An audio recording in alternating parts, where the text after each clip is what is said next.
Bismillahirrahmanirrahim. Assalamualaikum warahmatullahi wabarakatuh. Alhamdulillahi rabbil alamin. Alladzi khalaqal mauta wal hayata liyabluwakum ayyukum ahsanu amala. Asyhadu an la ilaha illallah wahdahu la syarikalah wa asyhadu anna Muhammadan abduhu wa rasuluh la nabiyya ba'dah. Hadirin kaum muslimin, ayah bunda, tuan puan, abang kakak, dimanapun anda berada, alhamdulillah kita kembali bersyukur tak henti-hentinya serta tak bosan-bosannya kehadirat Allah subhanahu wa ta'ala yang telah begitu banyak menganugerahkan nikmat kepada kita, kesehatan yang Allah beri, kemudian kesempatan hidup yang Allah warnai dalam perjalanan kehidupan kita sehingga kita kembali bisa berfastabikul khairat. Mudah-mudahan kumpulnya kita selalu senantiasa diberkahi dan dirahmati oleh Allah subhanahu wa ta'ala. Amin ya rabbal alamin. Salawat dan salam kita aturkan kepada junjungan kita Rasulullah Muhammad sallallahu alaihi wasallam, keluarga, sahabat, dan insyaallah sampai kepada kita. Hadirin yang sama dirahmati dan dimuliakan Allah subhanahu wa ta'ala, yang insyaallah dijaga dan diberkahi Allah, bahwa kita pada kesempatan yang sangat mulia ini insyaallah akan sedikit duduk sejenak untuk membahas tema yang sangat penting kemudian relevan dalam kehidupan kita sebagai umat Islam, yaitu berkaitan dengan bagaimana kita bisa mendapat pertolongan Allah subhanahu wa ta'ala di saat-saat kita mengalami kesulitan. Karena kita pahami secara bersama teman-teman yang sama dirahmati dan dimuliakan Allah, bahwa dalam hidup yang kita jalani kita sering menghadapi berbagai tantangan dan masalah. Tidak bisa kita pungkiri, tantangan masalah ini terus silih berganti menghampiri perjalanan kehidupan kita. Dan sebagai seorang muslim, kita harus tahu bagaimana cara untuk meraih pertolongan Allah di saat kita mendapati kesulitan. Kalau kita melihat teman-teman yang sama dirahmati dan dimuliakan Allah subhanahu wa ta'ala, di dalam Quran surat kedua, surat Al-Baqarah ayat 286,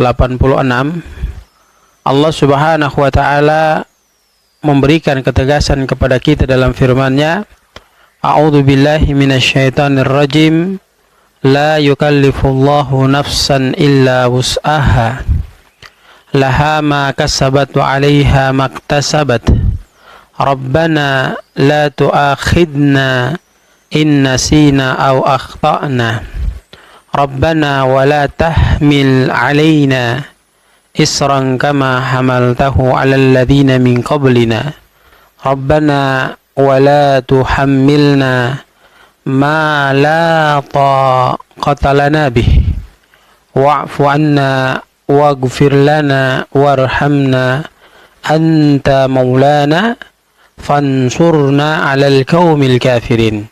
Allah memberikan penjelasan kepada kita bahwa sesungguhnya Allah itu tidak sama sekali membebani seseorang melainkan dengan kesanggupan orang itu sendiri.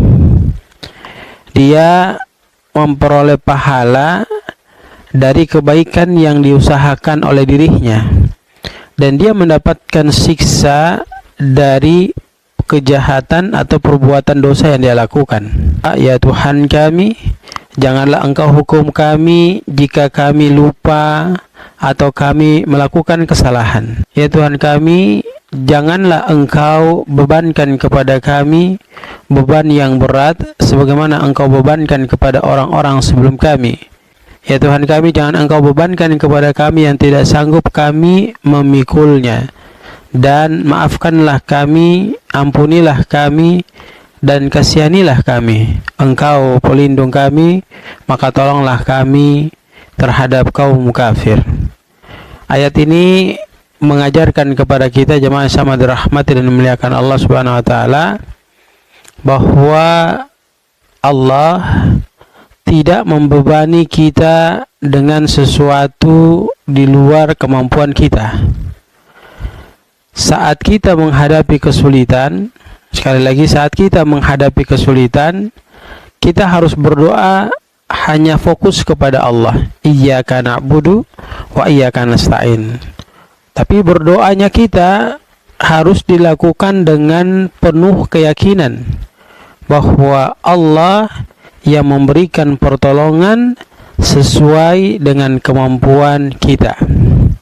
Kalau kita lihat pada Quran surat At-Taubah ayat ke-51, Allah Subhanahu wa taala memberikan ketegasan dalam firman-Nya, a'udzubillahi minasyaitonirrajim, qul la yusibana illa ma kataballahu lana huwa maulana wa 'alallahi falyatawakkalul mu'minun. Allah memberikan ketegasan, katakanlah tidak akan menimpa kami kecuali apa yang telah ditetapkan Allah bagi diri kami. Dialah pelindung kami dan hanya kepadanya lah kami beriman dan hanya kepadanya lah kami bertawakal.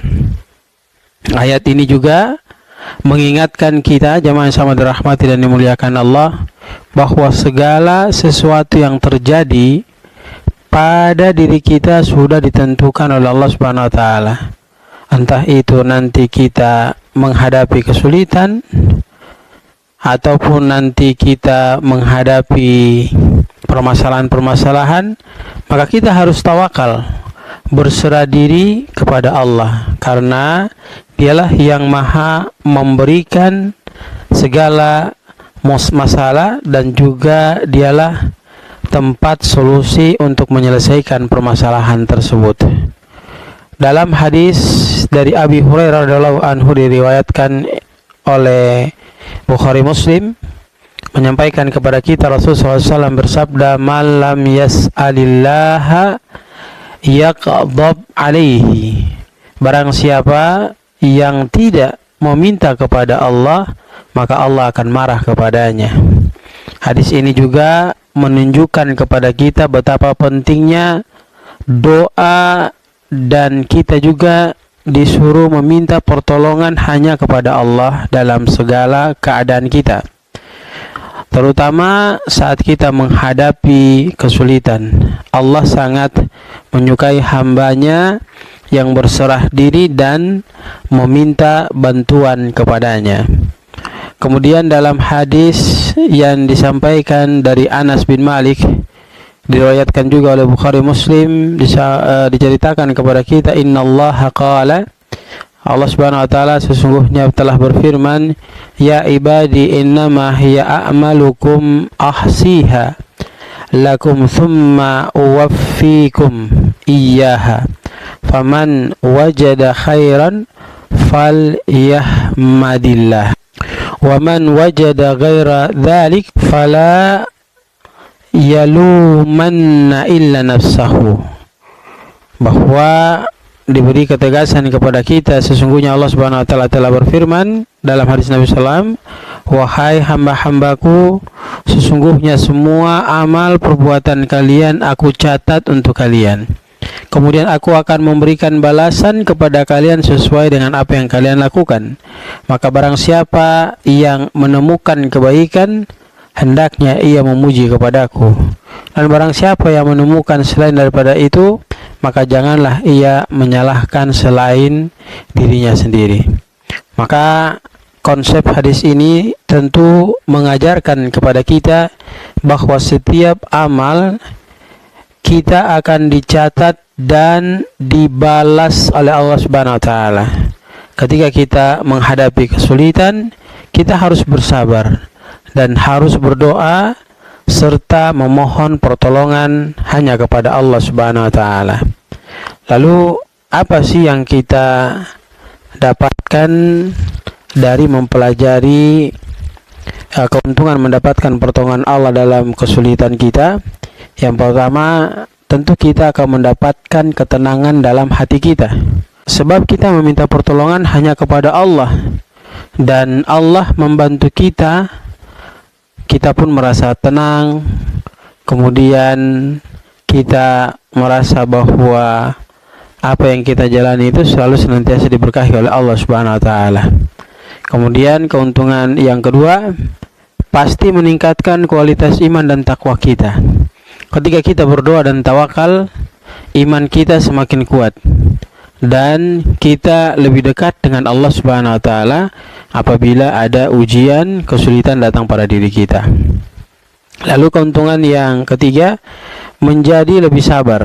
Artinya proses menunggu pertolongan Allah mengajarkan kita untuk bersabar dan tidak tergesa-gesa dalam menghadapi kesulitan. Lalu keuntungan yang keempat bagi diri kita adalah menguatkan keyakinan dalam takdir yang Allah sudah berikan pada perjalanan kehidupan kita.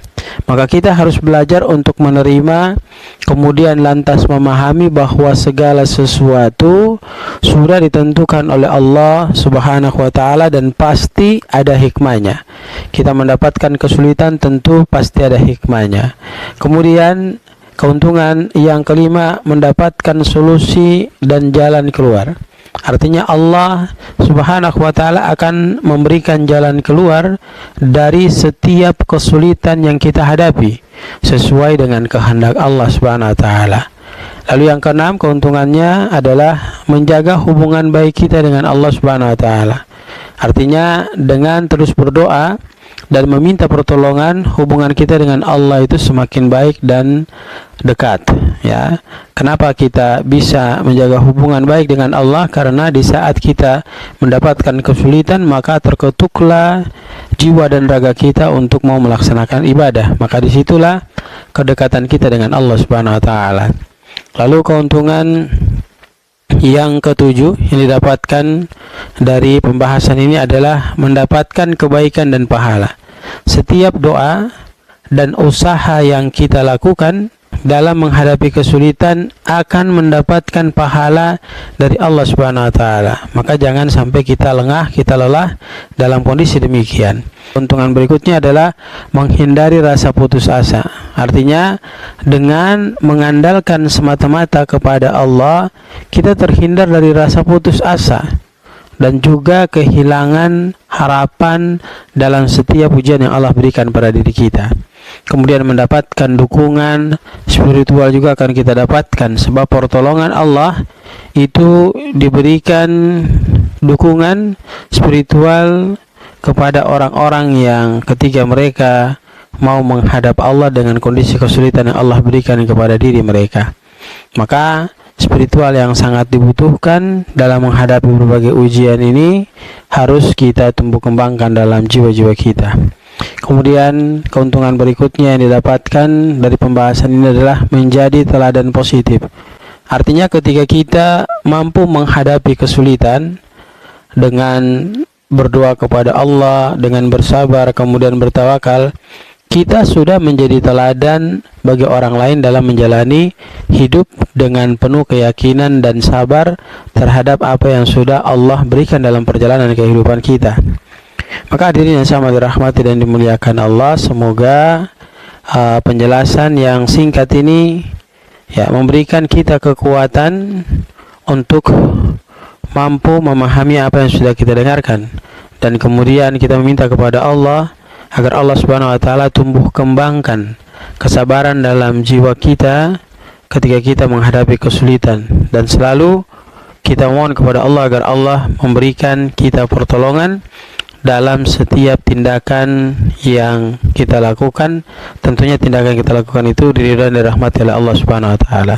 Demikian teman-teman yang sangat dirahmati dan dimuliakan Allah, semoga Allah Subhanahu wa taala memberikan kita keberkahan dari apa yang sudah kita pelajari terkait mendapat pertolongan Allah dalam kesulitan kita.